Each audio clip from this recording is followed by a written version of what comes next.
Doctor Narayana group of institutions and I create degree college 100% placement. మీ భవిష్యత్తుకి మాది భరోసా.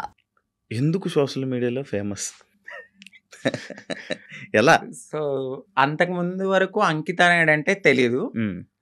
After marriage నా పాస్ట్ లో నేను మ్యారేజ్ చేసుకున్నాను. ఆ టైంలో సో బాగా వైరల్ అయిపోయింది ఆ వీడియో అనేది. ఒక ట్రాన్స్ ఒక అబ్బాయి బాగా మ్యారేజ్ చేసుకున్నారు పబ్లిక్ లో అనేది చాలా ఫేమస్ అయిపోయి వైరల్ అయిపోయింది ఆ వీడియో. దాని తర్వాత మా కమ్యూనిటీ నుంచి స్నేహ గారు నన్ను ఇంటర్వ్యూ చేశారు. దాని తర్వాత సో సో సో చాలా మంది చేశారు, చూసాను ఇంటర్వ్యూస్, చూసాను మీ కపుల్ ఇంటర్వ్యూస్ అప్పుడే దానివల్ల ఫేమస్ అయిపోయారు. చాలా. ఇప్పుడు నార్మల్గా మ్యారేజెస్ అంటే మీరు ఎందుకు నమ్ముతున్నారు? ఎందుకంటే మీ దాంట్లో ఎవరి లవ్ కూడా సరిగ్గా సక్సెస్ అయింది లేదు. అవునండి. ఎవరో ఒక అబ్బాయి రావడం, మోసపోవడం, కొట్టడం, తిట్టడం, చంపడం ఇలాంటివన్నీ జరుగుతూనే ఉంటున్నాయి. అవునండి. కానీ మీరు ఎందుకు నమ్మి మ్యారేజ్ చేసుకున్నారు? అండ్ మీ ఇంటర్వ్యూ నేను చూసినట్లయితే మీరు ఒకరి మీద ఒకరు చెప్పుకున్న ప్రేమను కానీ ఇది కానీ ఇప్పుడు రియల్ జంటలు కూడా అంత ఉండరేమో, అలా ఉండేవాళ్ళు. సో నరదిష్ట అంటారు కదా, మేబీ అది కూడా కొంచెం అయి ఉండొచ్చు. సోషల్ మీడియాలోకి వచ్చిన ఏ కప్పులు కూడా అంత త్వరగా కలిసి ఉన్నట్టు ఏమి ఉండదు. మేబీ ఒక కపుల్ అంటే నాకు తెలిసి గుట్టుగా ఉండి ఆ ప్రేమను అక్కడే చూపించుకోవచ్చేమో. బట్ నేను వైరల్ అయిన తర్వాత నా మొత్తం నా లైఫ్ మొత్తం అంటే యూట్యూబ్లోకి వచ్చేసాను. నేను యూట్యూబ్కి వచ్చి నా లైఫ్ స్టైల్ మొత్తం అందులో పెట్టాల్సి వచ్చింది. ఆ టైంలో ఏంటంటే ఏదో ఒక కంటెంట్ అనేది ఒక వీడియో రూపంలో నేను మెసేజ్ ఇవ్వడం అనేది జరిగింది. సో అదైతే కావాలని చేసింది కాదు, అంతే బాండింగ్ ఉండేది ఇద్దరి మధ్యన. సడన్గా కొన్ని రీజన్స్ వల్ల విడిపోయాం. ఎందుకు విడిపోవాల్సి వచ్చిందంటే ఒకటి ఫ్యామిలీ యాక్సెప్టెన్సీ సరిగ్గా లేదు, వాళ్ళ ఫ్యామిలీ యాక్సెప్టెన్సీ అస్సలు లేదు. ఇంకొకటి నేను ముందుగానే చెప్పాను, నేను ఎప్పుడైతే నేను మా అమ్మగారికి ఇల్లు కడతానో సో అప్పటి వరకు ఆగమనే చెప్పాను. నేను అప్పటి వరకు నేను కొంచెం కష్టపడాలి. ఇప్పుడు నువ్వు వచ్చావు కదా అని నేను రాలేను, ఎందుకంటే ఎట్లానే అవుతుంది, ఆఫ్టర్ బ్రేకప్ అయిపోతుంది. సో నేను మళ్ళీ నా పాస్ట్కి వెళ్ళలేను కాబట్టి కొంచెం టైం ఇవ్వు అని చెప్పాను. ఆ అబ్బాయి అన్నీ ఓకే అన్నాడు. నేను కమ్యూనిటీ వర్క్స్ చేస్తానని చెప్పాను, ఇలా కమ్యూనిటీలో ఉంటాను కొన్నాళ్ళు, మనం సెటిల్ అయ్యే వరకు. దాని తర్వాత మా పెద్దవాళ్ళకి చెప్పి మనం హ్యాపీగా మన లైఫ్ లీడ్ చేద్దాం, నేను ఇల్లు కట్టుకోవాలి మా అమ్మగారు. దాని తర్వాత నేను మ్యారేజ్ చేసుకున్నాం. ఒక 1.5 year బాగానే ఉన్నాం.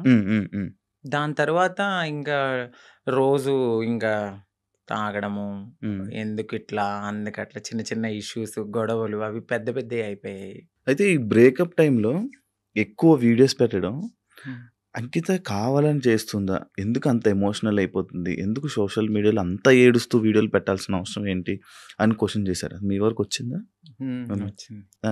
ఏమా మీ సమాధానం? సో ఎందుకంటే అది నా మనసుకు తగిలింది. నేను సోషల్ మీడియాకు కూడా వచ్చేదాన్ని కాదు, చెప్పేదాన్ని కూడా కాదు. ఒకానొక సిచ్యువేషన్లో అది నాకు నెగిటివిటీ వచ్చేసింది. తినే ఏదో చేసింది, తిన వల్లే బ్రేకప్ అయింది అని నెగిటివిటీ వచ్చింది. సో నేను నిజం చెప్పాలంటే నేను ఒక ఓపెన్ బుక్ ఆ విషయంలో. అయితే తనకి నేను చాలా ఓపెన్గా అన్నీ చెప్పే చేసుకున్నాను. సో చెప్పి చేసుకున్న పర్సన్ తను ఎప్పుడైతే కొన్నాళ్ళ తర్వాత లగ్జరీ లైఫ్కి అలవాటు పడ్డాడు, ఆ తర్వాత జాబ్ పోయింది. ఒక 11 months వరకు నేనే చూసుకున్నాను. బిఫోర్ కూడా నేనే రెంట్ కట్టేదాన్ని, కార్ ఈఎంఐలన్నీ నేనే, ప్రతిదీ నాదే. ఆయన జాబ్ చేసుకుని వాళ్ళ ఫ్యామిలీని చూసుకునేవాడు. సమ్ టైమ్స్ ఎప్పుడైనా రెస్టారెంట్స్ అట్లకి వెళ్ళినప్పుడు ఖర్చు పెట్టే అతను 11 months అనేది జాబ్ పోయింది. ఇంకా నాకు ప్రెషర్ ఎక్కువైపోయింది. ఇటువైపు ఇల్లు కట్టిన ఒక గోల్డ్ ఉంది అక్కడ, అదంతా విడిపించాలని చెప్పి నేను తనకి ముందే చెప్పాను. సో డ్రింక్ చేయడము, ఇదే విషయంలో గొడవ అవ్వడము. దీనికి ముందే నాకు తెలియదు, రీసెంట్గా తెలిసింది. నన్ను మ్యారేజ్ చేసుకున్న 3 monthsకే వేరే అమ్మాయిలతో కూడా ఉన్నారని చెప్పారు. సో ఆ రికార్డ్స్ కూడా నా దగ్గర ఉన్నాయి. బట్ నేను ఎందుకంటే అంతా అయిపోయిన తర్వాత మనకు అనవసరం అనిపించింది. ఇవన్నిటిని ఒక పక్కన పెడితే నాకు ఒకానొక సిచ్యువేషన్లో తను రెడ్ హ్యాండెడ్గా అంటే మా కమ్యూనిటీ వాళ్ళు ఎవరైతే ఉన్నారో వాళ్ళలో నా కోడల్ని నేను ఇలా వస్తున్నాను అని చెప్పడము, నేను తన్ని చేజ్ చేయడము, పట్టుకున్నాను, సో పరిగెత్తేశాడు. ఇవన్నీ నేను చూసి నా మైండ్ అనేది ఒక్కసారిగా మాకు అవసరం లేదు, ఈ కమ్యూనిటీలో ట్రాన్స్లోనే ఉండాలి, మమ్మల్ని మేము ఎంత అందంగా మార్చుకున్నా వాళ్ళు కొన్నాళ్ళే ఉంటారు. సో వద్దు, సింగిల్గా ఉండడం బెటర్ అనిపించింది. దాని తర్వాత నేను సోషల్ మీడియాలో నేనే పోస్ట్ పెట్టాను. వద్దు అంటే నన్ను కలవడానికి 2 times అట్లా ప్రయత్నించాడు. బట్ నాకు మనసుకి తగిలింది అది. ఎందుకంటే ప్రతిసారి నేను యాక్సెప్ట్ చేయడము, ఇది మా ఇద్దరి మధ్యన జరగడము, వాళ్ళ ఫ్యామిలీకి చెప్పడము, మా ఫ్యామిలీకి చెప్పడము, మీ చావు మీరు చావండి అనడము, ఇవన్నీ నేను ఇంకా తీసుకోలేకపోయాను. నేను మారింది నా కోసం, నా సెల్ఫ్ నేను ఆనందంగా ఉండడానికి. ఎందుకు దీంట్లోకి దూకానా? ఇంకొకటి, కమ్యూనిటీలో అందరికీ ఒక రోల్ మోడల్ అనుకున్నారు, ఇప్పుడున్న జనరేషన్లో ఇంత బాగా ఉంటున్నారా అని. సో నేను ఇప్పుడు కనుక నేను బ్రేక్ చేస్తే సొసైటీలో వీళ్ళంటూ సెట్ కారు, వీళ్ళకి పెళ్ళిళ్ళు సెట్ కావు అని అంటారని నాకు ముందే తెలుసు. దానికోసం కూడా నేను చాలా బాధపడుతూ అట్లానే ఉన్నాను. ఇవన్నీ చూసిన తర్వాత నాకు నేనే ఇన్స్టాగ్రామ్లో విడిపోతున్నామని చెప్పాను. చెప్పిన తర్వాత ఆపోజిట్ పర్సన్ కూడా ఎందుకు ఏంటి అని క్వశ్చన్ చేయడానికి నన్ను ప్రయత్నించలేదు. నేను వీడియోస్ డిలీట్ చేసేసాను. తను కూడా అప్పటికే వేరే అమ్మాయితో లవ్లో ఉన్నాడు. ఓకే. ఓకే. అలా బ్రేకప్ అయింది. సేమ్. అంటే నేను ఎన్నిసార్లు వద్దన్నా కావాలనుకున్న మనిషి ఒక్కసారిగా నేను వద్దు అన్నప్పుడు ఎందుకు బ్రేకప్ చెప్తారు? ఒక 1.5 yearలో చాలా గొడవలు అవుతాయి. ఇది మాకు అప్పుడు మేము విడిపోవడానికి కూడా చాలా చిన్న రీజనే. దానికి ముందు చాలా పెద్ద రీజన్స్ ఉన్నా మేము కలిసే ఉన్నాం. అప్పుడు కలవాలి అని ఒక పర్సన్ మన ముందు బతిమలాలిన మనిషి ఒక్కసారిగా ఎందుకు వదిలేసుకున్నాడు? బ్రేకప్ అంటే వదిలేసాడు. దానికి తనకి ఎక్కడో కనెక్ట్ అయ్యాడు, ఇక్కడ వదిలించుకోవాలనుకున్నారు. తను కూడా ఏం చేశారంటే అక్కడ అమ్మాయిని కనెక్ట్ అవ్వడానికి కమ్యూనిటీలో ఎవరితోనో రిలేషన్ కి పరిగెత్తినట్టుగా నన్ను నమ్మించాడు. సో అక్కడ నా మనసు బ్రేక్ అయిపోయింది. తర్వాత తెలిసింది ఇలా జరిగాయి కాదు. అప్పుడు మరి ఫేస్ మీద దెబ్బలు కొట్టడం అవన్నీ ఏవో ఉండే కదా, దెబ్బలు ఉండే ఫేస్ మీద, ఏవో దెబ్బలతో ఒక వీడియోస్ ఉండే, అవేంటి అవి ఆయన కొట్టిందా లేకపోతే ఏం జరిగింది? అది ఇక్కడ దెబ్బలు తగిలింది అంత ఫేస్ సంథింగ్. ఆయన అయితే కొట్టలేదండి. సో అది అబద్ధము.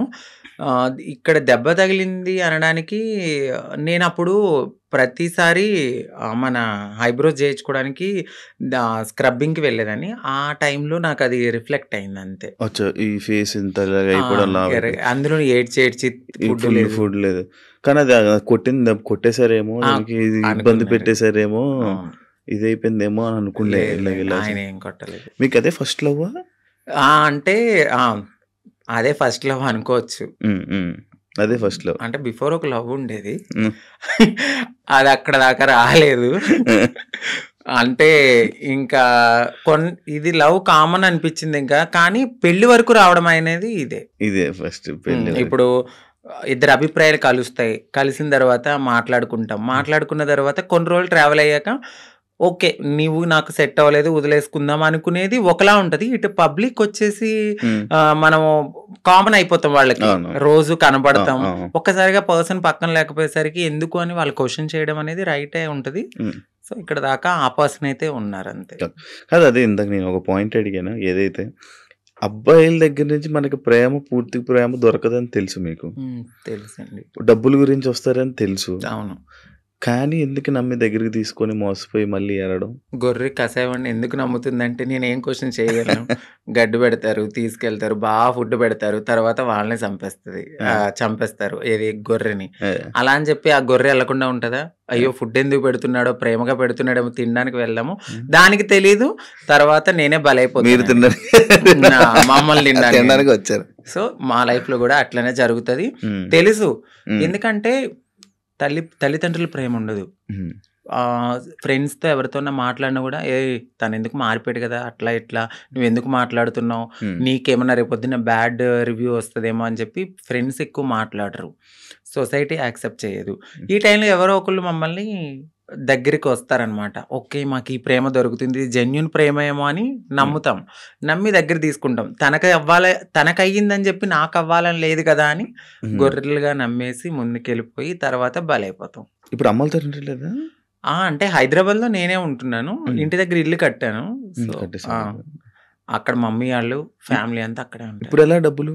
ఇప్పుడు నేను నార్మల్ గా అయితే యూట్యూబ్ మీద యూట్యూబ్ బేస్ చేసుకున్నాను. దానికి బిఫోర్ నుంచి నేను కమ్యూనిటీ వర్క్స్ చేస్తూ నేను సెటిల్ అయిపోయాను. ఫైనాన్షియల్‌గా అయితే ఇప్పుడు నేను చాలా బాగా సెటిల్ అయ్యి ఉన్నాను.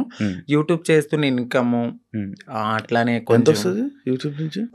ఇప్పుడైతే 1.2 అట్లా యూట్యూబ్ వస్తుంది. నుంచి. బిఫోర్ ఇంకా ఎక్కువ వచ్చేది. ప్రమోషన్స్ అవన్నీ ప్రమోషన్స్ చెయ్యట్లేదండి నేను. చేయలేదు. ప్రమోషన్ నార్మల్ ప్రమోషన్స్ అమ్మాయిలకి సంబంధించిన బిఫోర్ చేశాను, అసలు చెయ్యట్లేదు నేను. ప్రమోషన్స్. నేను నో పెయిడ్ ప్రమోషన్స్ అని కూడా పెట్టాను. అవును చూసాను నేను. ఆ, ప్రమోషన్స్ చేయరు. ఆ, ఓన్లీ యూట్యూబ్ నుంచి 1.5 lakh 1.2 lakh. 1.2 ఒక 2 months నుంచి అయితే మాత్రం నేను సరిగ్గా ఈ వీడియోస్ చేయట్లేదు. 12,000 13,000 అట్లనే వస్తున్నాయి. అంటే ఒక 3 months నుంచి. ఓకే. దాని బిఫోర్ నేను బాగా చేసేదాన్ని. అవును. 1.2 మ్యాక్స్ అది 1.5 మధ్యలో. ఇప్పుడు రెవెన్యూ ఇంకేం లేదు. ఈవెంట్స్కి ఏమైనా వెళ్తారా? ఈవెంట్స్ ఏం లేదు. ఇప్పుడు నేను షాప్ ఓపెనింగ్స్ అట్లా ఏదైనా జరిగినప్పుడు కొంచెం నాకు తెలిసిన వాళ్ళు విఐపీస్ కానీ వాళ్ళకి కానీ దిష్టి తీయడము, లేదంటే వాళ్ళ ఇంట్లో ఎవరైనా పుట్టారు అంటే బ్లెస్సింగ్స్ కానీ నన్నే పిలుస్తారు. అక్కడికి వెళ్ళినప్పుడు బాగానే ఇస్తారు. 51 ఓకే 51 అంతే. 31 ఓకే. మొత్తం మంత్లీ ఓవరాల్ గా ఇప్పుడైతే నా ఇన్కమ్ 1.2 అంతే. అంతే మొత్తం అన్ని కలిపినా కూడా అంతే అంతే, అంతకు మించి చెప్పట్లేదు. లేదు సార్, అంతే అంతే. ఓకే. అంటే ఆ టైంలో నేను సేవింగ్స్ ఎక్కువ చేసేసాను బాగా. ఒకప్పుడు అంకిత నాయుడు వీడియోస్ చూస్తున్నప్పుడు అంటే లైక్ బిఫోర్ బ్రేకప్ కానీ బిఫోర్ ఇది కానీ ఫేస్ ఒకలా ఉండేది. ఇప్పుడు చాలా చేంజెస్ అయిపోయాయి. అవునండి. ఎందుకు అన్ని చేయించేసుకుంటున్నారు? అంటే ఎందుకు చేయించుకున్నానంటే నేను ఒక పుట్టడం అనేది అమ్మాయి తత్వంతో ఉన్న ఒక అబ్బాయిగా పుట్టాను. సో ఎక్కడైనా నాకు చిన్నగా ఏదైనా అనిపించిందంటే దాన్ని వెంటనే చేంజ్ చేసుకోవాలి అనే థాట్ నాకు ఉంటుంది. నాకు నేను ఒక పుట్టడం ఒక అబ్బాయిగా పుట్టిన నా మనసు అమ్మాయి. అంటే ఇప్పుడు ఒక గొంగళి పురుగు ఉంటుంది, తన జీవితం ఎట్లా ఉంటుంది, చాలా చిరాగ్గా కనిపిస్తుంది. కానీ వన్స్ ఒక్కసారి తనకి మారినప్పుడు ఒక అందమైన సీతాకోక చిలుకగా మారుతుంది. సో నేను పుట్టినప్పుడు కూడా ఒక గొంగళి పురుగు లాగానే ఫీల్ అయ్యాను. నేను ఒక అందమైన సీతాకోక చిలుక అవ్వాలి అనేది నా మనసులో ఉంది. దానికోసం నేను ప్రయత్నించాను. డెఫినెట్లీ నేను సక్సెస్ అయ్యాను నేను అనుకుంటున్నాను. అంటే మీరు అన్నారు ఎందుకు ఇవన్నీ చేయించుకుంటున్నారు అని. నేను ఒక పరిపూర్ణమైన అమ్మాయిలా కనపడినా ట్రాన్స్ ఉమెన్ అనే అంటారు.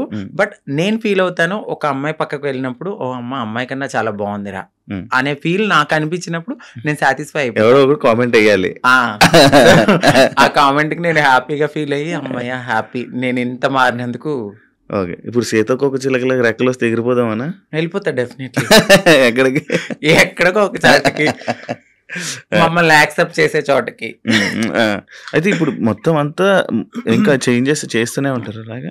అంటే జా చేయించుకున్నానండి, లిప్స్ నోస్ చేయించుకున్నాను, ఫోర్ హెడ్ చేయించుకున్నా, నడుం చేయించుకున్నా, ఇంకా ఫుల్లీ ఫీమేల్ లాగానే అన్ని చేయించేసుకున్నాను.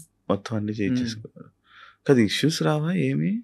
అంటే ఏం లేదు. ఇప్పుడున్న టెక్నాలజీ ప్రకారం అయితే ఎటువంటి ఇష్యూస్ అయితే లేవు.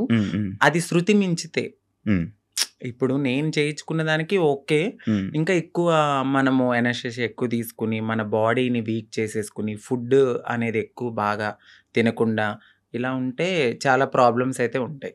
నార్మల్గా ఎక్కువ ప్రాబ్లమ్స్ ఎక్కువ వస్తుంటే ఏదో ఒక ఇష్యూ. అంటే ఒక మంచి డాక్టర్ దగ్గరికి వెళ్ళాలండి. అంటే డబ్బులు పోయినా కూడా ఒక మంచి డాక్టర్ని సజెస్ట్ చేసుకుంటూ ముందుకెళ్తే ఏం ప్రాబ్లమ్స్ రావు.